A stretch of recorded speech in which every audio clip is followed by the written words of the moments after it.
Hi, everybody. Okay, so last time we talked about the cell theory and that all living things are made of cells, with the exception of those pesky viruses, mitochondria, and chloroplasts.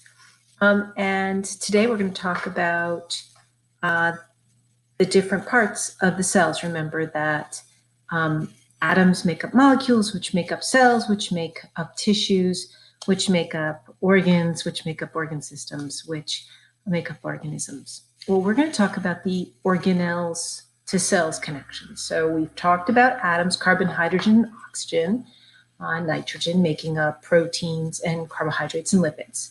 And now we're going to talk about the organelles that those molecules make up and how they make up a cell. Okay, so we're going to talk about the organelles. Organelles is just the word for cell parts. So we have cell parts that you probably remember from 7th grade or 8th grade. Nucleus and mitochondria and cell membrane, those are cell parts or organelles, the organs of the cells. Okay, so we're going to start with, here's a cell. Okay, we're going to start with the part of the cell you probably are most familiar with. It's generally one of the largest parts of the cell. It's probably the part with the microscope that you can see best, other than the cell membrane around the outside. It's generally large. Some people think it's in the center, but not always. And it's the control center. You can think of it a little bit like a brain. It doesn't actually work like a nervous system brain, but we'll talk more later in the year about exactly how it controls the rest of the cell, but it is the control center. It has DNA in it, which is in the form of something called chromosomes that we'll talk about more again later in the year. And in your notes, you can put in the word nucleus and make sure you put in an arrow to indicate which organelle, because you want to be able to identify them in a diagram. Okay, so that's the nucleus. Next, we have a canal network. Now, when you think canals are for moving stuff. Well, that's what this is. These are for transport. These are these canals right here, this blue stuff right here. Those transport material, and it's called the endoplasmic reticulum. In our course, you can just call it the ER, and that's fine. It rarely shows up on the regents. If you did have to indicate it on the regents, it would be endoplasmic reticulum, but I have not seen it on the regents, tested on the regents in many years, so I don't expect to see it there. But you should draw an arrow to the blue canals. That's the endoplasmic reticulum. Next, we have a really, really important organelle, and it is what controls what goes in and out of the cell. What do you think that is? It is this purple thing around the outside. It surrounds the entire cell. It's called the cell membrane. You should put the arrow in, and you should write the term cell membrane in your notes. It is really important, so put a star next to cell membrane. This one controls what goes in and out of the cell. It's going to be very, very important. It's found in both plant cells and animal cells and every other cell, because it controls what goes in and out of the cells, and all cells have to do that. Okay, so next we have this jelly-like stuff. It's sort of like jelly, like that's the texture of it. And it's the yellow stuff that's all in the background. You think of it as nothing, except it's really essential to the cell. It actually has most of the chemicals that are found in the cell.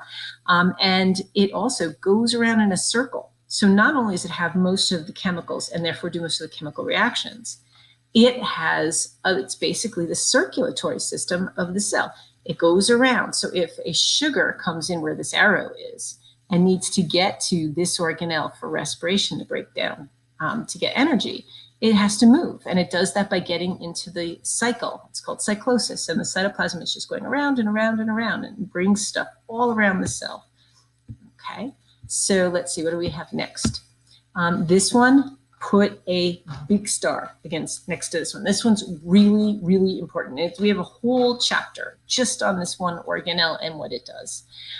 If you look at, you have an organelle here, and here you'll notice that it is drawn with an oval with a squiggly line in it. And I should have put that in here, so I'm very quickly going to try and draw it for you.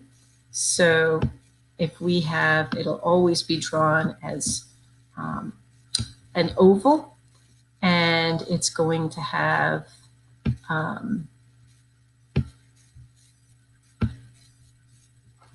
a curvy line inside like that. That's how you'll see it in any of the drawings. So that's the mitochondria. That's a membrane on the inside. It has lots of enzymes on it that allow it to do its job. The mitochondria is for respiration. Remember that respiration is the life process that breaks down sugar to get energy. So the next one is vacuoles. Vacuoles are these little sacs, these green things that are floating around. They store stuff. And another one coming up that's really, really important. So you see these little dots, those little tiny dots that we have. Some of them are sitting on top of the endoplasmic reticulum. Some are free floating. Those, put a big star number next to number 7. Those make proteins. Those are for making proteins, which means that what's getting hooked together there? You're going to get long strands of amino acids that get hooked together into proteins. Now, keep in mind, proteins include enzymes which control all the chemical reactions in the cell. So ribosomes are absolutely critical to making you alive, because if you don't make the enzymes you need at the ribosomes, you are not going to do the chemical reactions you need and you will stop living. So the ribosomes are critical. So put a star next to that one. They're usually drawn as little dots. They're kind of drawn large in this picture. They're often really just a dot. Okay, so the next one are found only in animal cells. These are centrioles. They're often not shown on a lot of the diagrams, and that's why I actually had to draw these in. The centrioles are right down here, and they're for cell reproduction. We'll spend some time later in the year talking about those, not much now, but just know that they're only found in animal cells. They're generally shown as drawn as stars.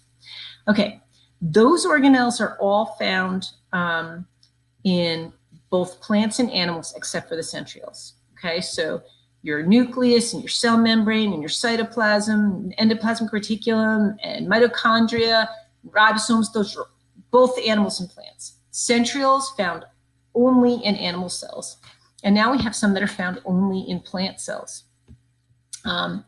First, we've got chloroplasts. Those make sugar by photosynthesis. They're generally drawn with an oval with little discs. You can see, like, this does not look like the mitochondria. Remember, the mitochondria had a squiggle. This has little discs in it. It's green because it has the protein called chlorophyll inside of it. The organelle's name is chloroplast. So if you're asked for an organelle, do not say chlorophyll, it's chloroplast. And they are found only in plants because only plants do photosynthesis. And so animals don't have chloroplasts because they don't need them.